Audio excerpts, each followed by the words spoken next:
Hey, this is Dougie Fresh in the flesh, here to help you on your quest to becoming your best. Hey, it's Dougie Fresh in the flesh, here to give you my best to the last breath. Yes, I'm here with Eli Wilde, my good buddy. Thanks for being on here today. It's gonna be a great one. Awesome, buddy. I met you at the mansion Yep. in LA, where I lived before, much I talk about often. And I saw you through James Swanwick, Mark Dama, RSD Tyler, Owen, and every time I saw you, I was like, wow, this guy's some great stuff to share. And I've been watching your videos ever since. Thanks. So yeah, I came up here and I've been just hanging with him the last 3 days, learning a lot, going swimming, having a good time. Mm-hmm. And today we're going to talk about how to get mentors and influence, which you're a master at because you've been doing it for over a decade now. Tell them a little bit about your story. I'm the senior corporate trainer for the Anthony Robbins company, who's got the top self-development brand. So I generally will go out to organizations, companies, and I do like a mini version of what he does in his big 4-day events. I do for 1 or 2 hours to companies and corporations, and that's how we market and promote and ideally sell the events, and that's how we generate income to get people there, and then we get people into our funnel where they can actually be committed and get their lives changed. Yeah. So you go into corporate settings and you speak to a bunch of people that work for the sales team or what? Or whatever. Different. Yeah, it's pretty much any kind of organization, and ideally it's salespeople, but based on who I'm talking to, I'll change the structure of my talk. But generally it's people that are motivated, coaches, salespeople, anybody that wants to get more out of life. Sometimes it's athletes, but people that are sales-based, that are in it, they really see the need to be self-motivated, not to be reliant on a company, or that's why they got out of a job for a paycheck. They said, hey, you know what, I'm going to be paid by what I'm worth. They're willing to invest in themselves, invest in courses and programs, really condition themselves to overcome challenges so they can get more of what they want, not just get the safety of a part-time job or a full-time job, but they wanted to actually work on themselves enough to get paid what they're worth. So we help people, we assist people in that process. Just like the people watching this right now, I'm sure. Yep. And you've done that for the UPW Tony Robbins event, and you've developed quite a relationship with Tony where he's took time to connect with you. Yeah. So you could say you've, at some degree, got him as a mentor. Yeah, he's great. Yeah, just we have messages back and forth this weekend. He's an amazing man. And, so how did you do that? How the hell did you get Tony Robbins as a mentor? I went to Unleash the Power Within. I met a lot of people who had told me that I should go see him, but before that, I was into self-development, just like a lot of us are. Think and Grow Rich, power, positive thinking, all this stuff was good, and I felt like I got some results, but still there was something missing for me, and it was the emotion, because you can have the principles of success, and the two things that Tony really teaches is the science of achievement, and we can teach people the science because there are laws that you can be successful, you can be fit or fat, you can be in a great relationship or you can fail. There's certain laws that apply, but the other thing that he really teaches is the art of fulfillment. And as he says, success without fulfillment is failure. So how do we really enjoy the process? And for me, I was successful to a certain extent in some sales and then some acting and modeling stuff. I had some success, but I was depressed, and Tony really was preaching about this emotion, and a lot of people recommended I read his book. I got Unlimited Power, then the CDs, and then I went to the event, Unleash the Power Event in 2005, June 5th. And I remember it was so transformative for me, and so I was sold. And I'll never forget, on the first day of the event, Tony was talking about his journey. And I never heard him share this story since, but he was talking about how his introduction to self-development and NLP and the communication models and how he really started his career. But somebody gave him the book Think and Grow Rich, and I was like, man, I've read this book like 20 times. I had mastered it, and I had some success based on what I learned there. And it's like, if you haven't read it, get this book, Napoleon Hill, Think and Grow Rich. It's powerful. But he talked about what was missing for him, and some of those things were missing for me. And I reached down in my book bag that day, and I had my 2 cans of tuna I was going to eat because I was so broke, and I had the book Think and Grow Rich. And on the first lunch break that day, some people invited me to lunch to eat with them, but I was so broke, I was like, nah, I'm not hungry, and I had the excuse. But on that lunch break, I opened my 2 cans of tuna, and I'm eating, and I've got some time to reflect, and I grabbed that book. And in the beginning of that book, there's a chapter on desire, where there's a man named Edward C. Barnes in this chapter, and I started reading through it, and it's about this man who's living as a bum in the streets of Orange, New Jersey, actually sleeping in railway cars. And he's living as a bum, and he decides, after he hears about this man who's changing the world, named Thomas Edison at the time, a man who was defying all odds and changing the shape of the world, changing the destiny of these millions of people with using his mind. And I thought of myself in that moment. I thought, I'm living like a bum where I'm at right now in my life. And this man named Tony Robbins is, he's coached 3 presidents, Michael Jordan, you name Richard Branson, Kobe Bryant, Warren Buffett, all these people coached by this guy. And so I wrote down in my journal that day, I said, I'm going to be partners with Tony Robbins, just like this man had done. And right then, I made massive shifts in my life, and I'll come back to this, but I wrote that down, and within a year, I was a top salesperson for his organization. His son Jarek had decided to join the company, and his father said, "Hey, you need to have the toughest job at being out there face to face, where people don't like you, and getting people from just not being pumped up, but commitment to investing and getting their lives changed." So he made his son be a speaker, and he said, "You need to live with the top guy." So Jarek and I, at first he lived with somebody else, and then we were always kind of around each other. And we lived with each other at this point. So after a year in the company, I was living with his son and his brother-in-law Scott. As Tony says, proximity is power. And I did a lot of things to get me around Tony, but I was always producing at a high level. And I remember 1 year later to the day after I had gone to UPW, I'm living with Tony's son and his brother-in-law. And at that point, Tony wasn't going to do live events anymore because Tony's time is so valuable, and he was just like, I'm going to delegate this part of the business. So UPW, Unleash the Power Within, is something we were going to completely have Tony not there. And we had these digital events, we called it TNT, Tony Not There, these digital delivery events, kind of like a film, and there's a facilitator like a coach, and there's exercises that we teach the concepts. And so Tony was laying out this platform to the salespeople, to the influencers, to the coach. He says, this is going to be the new model. And he broke down the commission structure and what it means and how we're going to, he just broke down the entire basis of a multi-million-dollar project, and they invested in a lot. And so as he's talking and talking and talking, and he's going through the process and what it's going to be like in the marketing arm and the sales and how we're going to get referrals and just all this stuff and what it's going to mean to the clients. And then as he's talking about it, he's moving around. I'll never forget, he's talking and he's explaining it. And he says, oh, and by the way, if you're here right now in this room, I want you to know, you're my partner.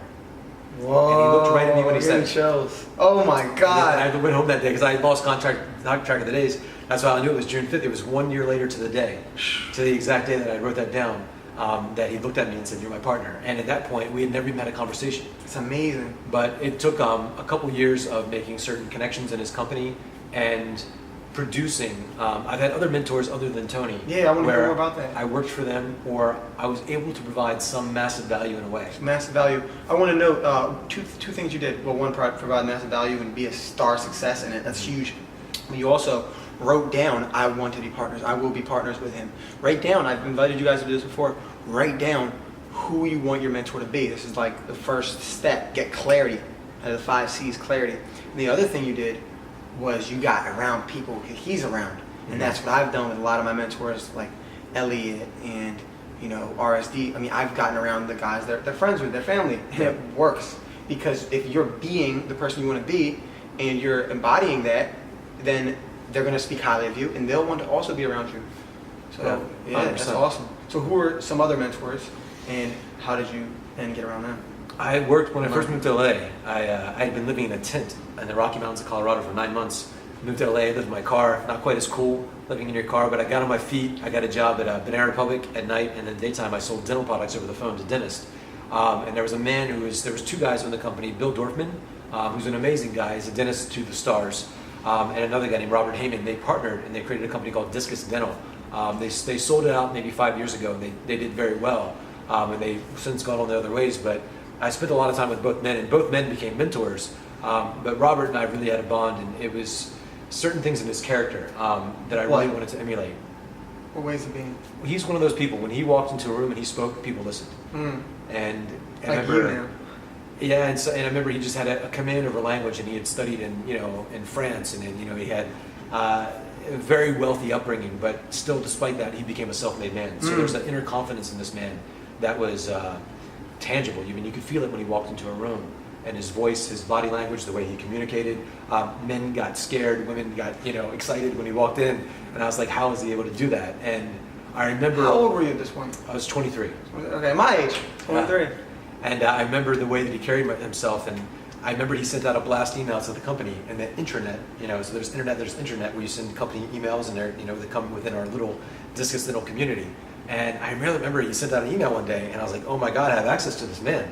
And so whenever I was there too, I saw people, the way that people dressed, the way that people communicated, and not to say that some people were ghetto or anything like that, but some people were more professional than others. The way they dressed, the way they carried themselves, the way they articulated their language, they were very, very careful in that, and it was professional. And in that setting, I saw some people not doing that, and I realized this, that before I even knew what the word rapport meant, I realized that people like people who are like themselves, and so we find this commonality, and people like people who are like themselves or how they want to be. Yes. And I thought always with the way that I've connected with people, even other people that are very, very successful. Some are billionaires, where I've been able to connect with them, and I always think of the value I can add for them, even as just in my presence and my communication, the way I carry myself, or my hunger. And people want to be around that. It's infectious. So also for him, I became one of the top people. I broke records and all that stuff. So it definitely helped with both these men that I mentioned, that I was making them lots and lots of money. That helped. And you want to be around those people. But I remember when he sent out this email one day, I would send him questions every once in a while about business or life, or a lot like Doug has asked me questions, and but my questions are really well thought out, and not the typical questions that he could just give a blanket answer to, but I was always completely respectful of his time, and I was always providing value for him in the process. And we worked at the same gym, so we worked out in the morning, but I sent him these emails, just basic questions about life or business, and he'd respond back. And then one day he gave me a book, and he said, these are great questions, and he had studied a lot of psychology and things like that. And the book that he gave me that completely transformed his life was by Dr. Scott Peck, The Road Less Traveled. Okay, yeah. And basically, he was a therapist, and so it's deep therapeutic work on loving yourself, and a lot of this stuff. And it's powerful. Yeah. And I took a lot from it. So I read it twice, and he wrote me like this really nice inscription in it. I still have the book. I travel so much, I don't keep a lot of books, but that's something in storage, like filed away, that I'll keep forever.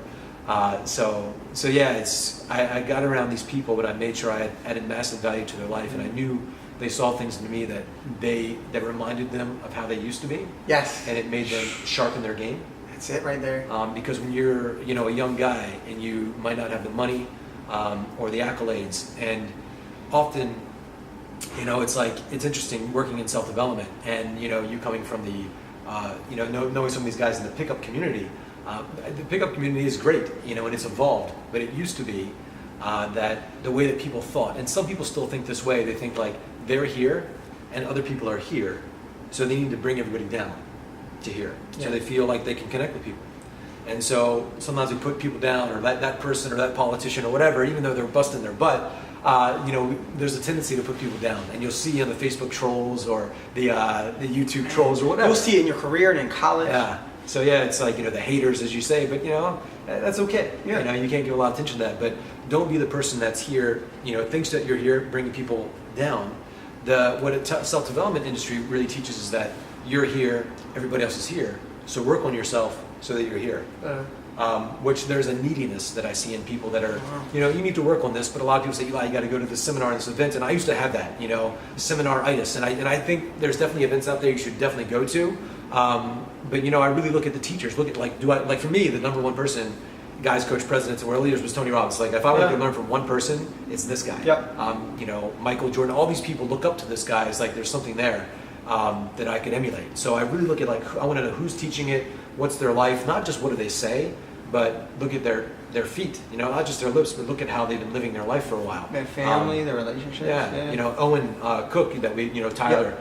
Owen, he teaches like the pickup and all that stuff, but I see the way this man lives his life, and I love the guy. A lot of our mutual friends, I've been around him enough that I'm like, man, these are great men to model. Yes, they are. And to be friends and be peers.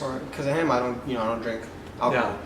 I eat healthy, I meditate. So and it's embodying their ways of being. And I see you saying a lot of things that I talk about, like see them as equals. Yeah. So that's the third point. Yeah. So some people think they're here, gonna bring people down. Then the other is like they're here, you're here. Work on yourself till you feel like you're worthy enough to be here. It's better than the others, but it's still not the best, right? And then the other is how do you put yourself here and where you see yourself as equal.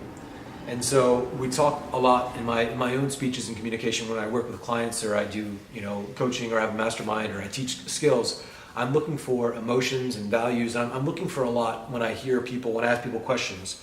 I'm getting a lot of information about them. Yeah. But and the things I do through NLP or communication or some of my own practices with really helping people with their emotions and their identity are some of the belief structures.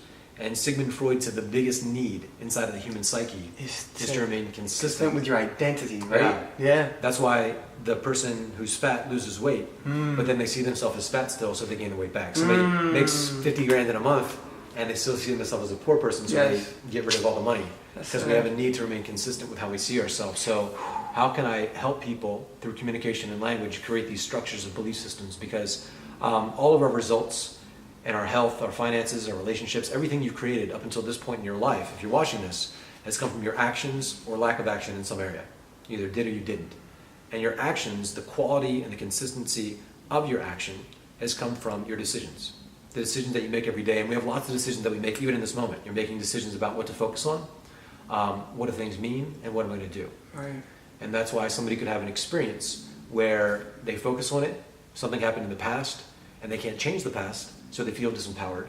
They made it mean something bad about themselves. God's punishing me, my life's over, I'm stupid, I'm ugly, I'm fat. They make it mean something bad about themselves, and then the action becomes sitting on the couch or masturbating or watching TV, whatever they do to distract themselves. Yeah. So decision, focus, meaning, action. Yeah. So somebody else could have the same experience. Right. They made it mean not yet. They made it mean, hey, I'm one step closer to my goal. Yes. And they made it mean, God is challenging me. They made it mean empowering. Yeah, don't just think about this, guys. I want you to ink that down. Like, that's a very powerful, is that the triad they talk about? The focus? That's different. Okay. And so meaning, it's experience, what to focus on, how to focus on it, then the meaning, and then the action. So we can look at this. So I'm working with people on that too, looking at how they consistently, what are the habitual patterns of decision making, of thoughts, of where they're focusing their mind and their emotions, and what they're making things mean when they hit those speed bumps in life.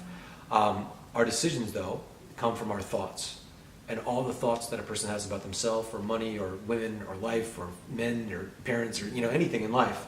All of our thoughts about anything that go through our head, those 60,000 thoughts a day, come from our beliefs. The beliefs we have about people, the future, about money, about life. And a belief is a feeling. It's just a feeling. And we throw around this word a lot in self-development. You got to believe in yourself, got to believe in God, got to believe in your relationship, got to believe in, love, whatever it is. You got to believe. And we throw around this word a lot, but most people don't even know what it means to really believe something. And to believe something, Henry Ford had a really great quote. He says, whether you believe you can or you believe you can't, you are correct. Right.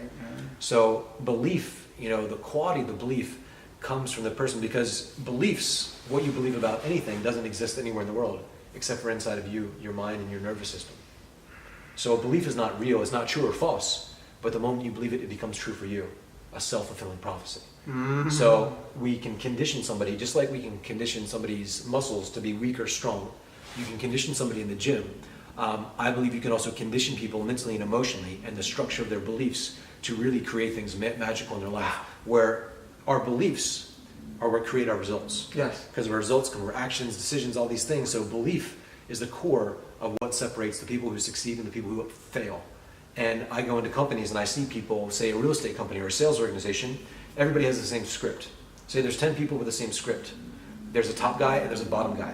They're selling the same product, same service, same information. They're even saying the same words. But there's not even the difference between the top guy. Like I showed you some numbers today about, an organization, even excluding me, there's a top guy who's, doing good, and then there's a bottom guy. They have the same job, same thing, and I've always been the top, I've always done well, but my results are like over double everybody else's, and it's the same outcome, same everything. There's a lot going on there in how we can master communication. So we have these beliefs about what we can do, and that becomes the filter which makes us resourceful or unresourceful. And as I say in my talks every day, most people are looking for resources outside themselves. Some money, some time, a relationship, a referral, somebody to call them. These are all outer directed people. Yeah, they're waiting for something out there. Yeah. So they're living their life at the effect instead of being at cause. And so when we really become at cause and we take personal responsibility, we become able to respond in times of uncertainty. And in times of uncertainty, it's the people who exude absolute certainty become leaders. Everybody's freaking out. They say, hey, I'll handle it. And they don't just say it, but there's a feeling there. I'll handle this. And there's an energy there of certainty. They communicate that, and they become resourceful. even in times when they don't really know, but they step into it. And so we can condition that and find the beliefs in people that are empowering them or disempowering them. Because as Henry Ford said again, whether you believe you can or you believe you can't, you are correct. So you could have a belief right now watching this that you're let's say a stupid person. And I'll see somebody with that belief, the way they act themselves, I can think what's their primary question or what's going on. You can see some of this. And I can even think of all the times in my life I've done stupid things. And a belief, the analogy is kind of like it's like a tabletop without legs. And so if I want to make that belief stronger, I can just put references, and those references become like legs. And so I could think the time that I did something stupid or made a mistake, and I could condition myself emotionally, change my triad, my focus, physiology, language, and meaning, and I could create that, and that would create a very strong, sturdy belief that I'm stupid. But I could also have a belief that says I'm really smart, and I can think of all the times that I've done really amazing things, and I can make that strong. Yeah, so, yes, belief systems, right? Yeah. And people say the same thing, I'm ugly, I'm sexy. Well, I'm sexy because I have a great car, a girlfriend, my girlfriend tells me I'm hot, I work out, and I feel great. That's an example from Awakening Giant Within. That's like, oh, that makes sense. Yeah. Same thing with financial things. That's hugely resourceful. So it's about figuring out what are some of the references in your life that be true or false, or you made them mean something that just only exists in your head, and starting to doubt it and question it, and knock the legs out from the things that make you feel uncertain, and then start to condition yourself with more resources within yourself to build the structure of belief within yourself that you can get the results that you want. So the invitation here for you guys watching this right now, homework, as soon as it's done, or pause it and do it right now, is to literally grab your paper, grab your pen, and write down why would all these amazing influencers why would they take the time to mentor you, right? Why are you worth that? Of course you are. Let's just list out what teachers have you went to in high school and college that spent time investing in you. You know, why would they do it? There's lots of reasons. Think of the reasons why it would work, and then it would help you your belief. Because out of all these interviews I did with these amazing people, you know, the self-worth, the humbleness, they don't know how, these different ways have held people back. Well, I'm shattering through that right now. And this is how you do it with the beliefs. Get those tabletops. All right, so draw a line and then draw 4 little rectangles underneath it with the reasons why, examples in your past of how you've been able to learn from someone. And here's the big thing that I've recently learned through, you know, Tony's work and his new Netflix film, I'm Not Your Guru. I'm outside of Santa Monica. I was at the Preston Smiles event, and my friend Kyle Lipton did the little Tony Robbins thing on me. He says, whose love did you crave more, your mother's or your father? I'm like, I don't feel like doing this, man, don't ask me. And there's a girl, a cute girl, who came to hang out with us too. And I did it anyway. I went there. I got vulnerable and authentic. And it was a little risky, but I did, and I was like, well, my dad. My mom would cuddle and love me, and it was awesome.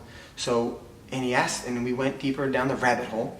And what I found out, Eli, was that he invited me to look at, is all this mentor, you know, these mentors you're learning from, is it because, you know, something with your dad? I thought about it, and my dad wasn't a huge mentor to me in my life. So I had to go online and learn from Elliot and Tony Robbins and see all these guys. And some of it came from that. And yes, some of it was great. I want to learn from you. I want to support you in your vision. And I want to thank you for all the help you did give me. But there's a primary question that happened when I was 19, when I got caught with drugs, and I hit rock bottom, and it was, how can I get better? I need to get better. And that was coming from that self-development frame for the last 3.5 years of, I'm down here, I need to get up there. And finally, I'm realizing I'm good enough. The question is a shift. How can I get even better? Or better yet, I get to get even better, which is much greater than I have to be better. And that's a huge breakthrough for me. I just recently had, and it teared me up. It was so powerful.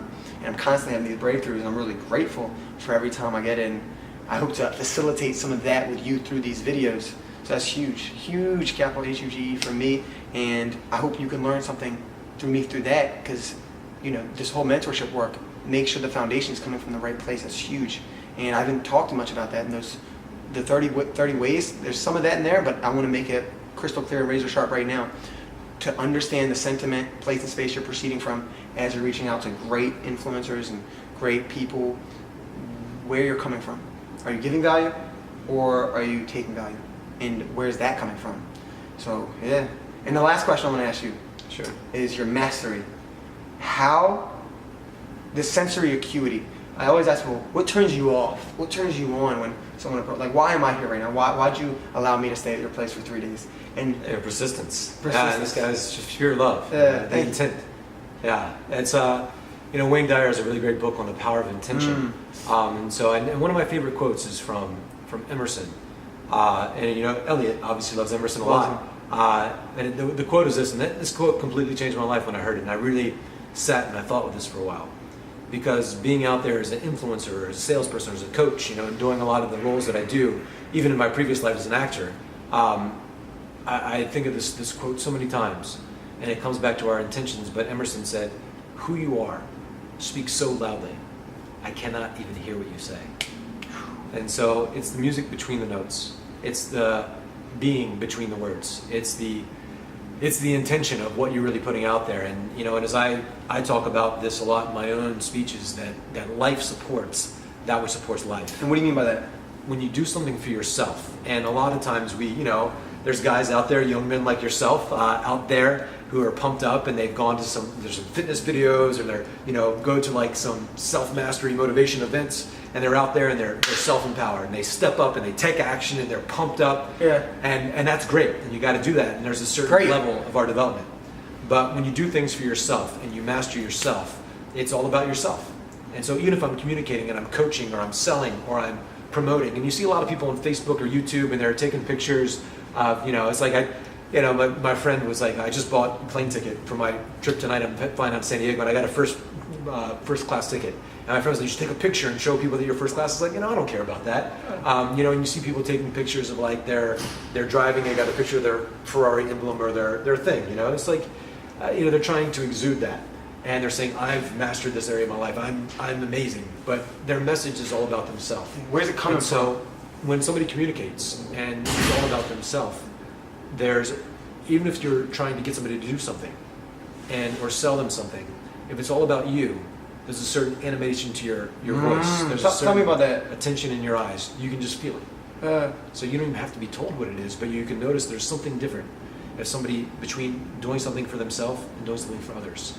So when we do something for ourselves, most people don't even get to the point of what I call self-mastery or self-reliance. As Emerson would say, where you take care of yourself, you support yourself, you respect yourself, you master yourself, you own yourself as a man. And other people do things outside of you, and it's like, it doesn't even affect you because you're here, so you're self-empowered. Yeah, I got it. So there's a whole different thing. I'll finish this. There's a whole different when somebody, evolves, and some of your mentors have evolved in a way where they do things not just for themselves, but for their family. Yep. Different level of energy in that man. When you do something for your community, or when you do something for humanity. And that's the level of like Mother Teresa or Gandhi or Martin Luther King. When these people speak, like even Nelson Mandela, their words are so powerful because they weren't speaking only for themselves. They came out of prison or whatever it was, Nelson Mandela, he wanted his words to ring true. He had an intention behind his words that rang true only not for himself, his family, his community, but for all of humanity. And now after his passing, he's now passed on, but still, even when you hear his name, it means something. Martin Luther King, when you hear his name or his speech, it still means something because his intent was pure. And if us as influencers or leaders, as mentors, if you want your life to mean something, if you want people when they think of your name to actually mean something, we can't only be self-directed people. We have to really be intentional in our words. And so that's why life supports that what supports life. And out there, when I'm doing these talks and things like that, the life in me, I've been more supported by life and what is showing up in my life because I'm giving to life. I'm not doing things only for myself. Doing things for yourself, you can get some energy. The universe will support you. But when you're really intentionally doing things for others, or there's something there, life might challenge you, but look at the names of the people that have had and succeeded. The Martin Luther Kings, even Tony, to a point. He's, supporting a lot of, he's had, most people, like you think of the guys that are big in self-development, haven't affected 1% of the people that he has, and he's a real master.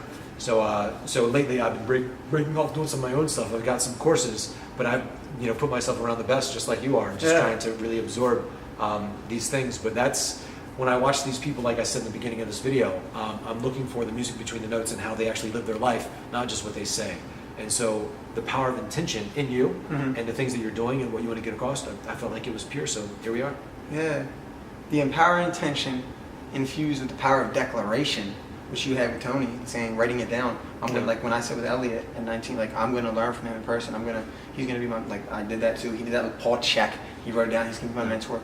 Infusing those two are huge. And what you're saying here is you can do all this other outer stuff, right? But where's it come? Like Emerson says, every action is measured by what sentiment are you proceeding from, right? So that's like we were saying with that. So we could chop at the leaves and the branches like Stephen Covey talks about, or we can get to the root, which is that giving frame where everything else comes naturally. The voice tonality, the eye tech, like I was going to ask you about that, but the truth is, it's going to come, it's going to just bubble up because it's authentic, it's real, and that's kind of how it's happened with me. So that's huge. So I appreciate you sharing everything you shared today. That was outstanding. I learned a lot. It's not like soften your voice here, and it's like, but it comes natural. And if you try to do the how, you focus on that and not the why, it comes off as inauthentic because it is. Colossal. That's everything right there. Hope you guys received a lot of value out of this. We're here in San Jose, California, right outside San Francisco. Eli, where's the best place they can find you?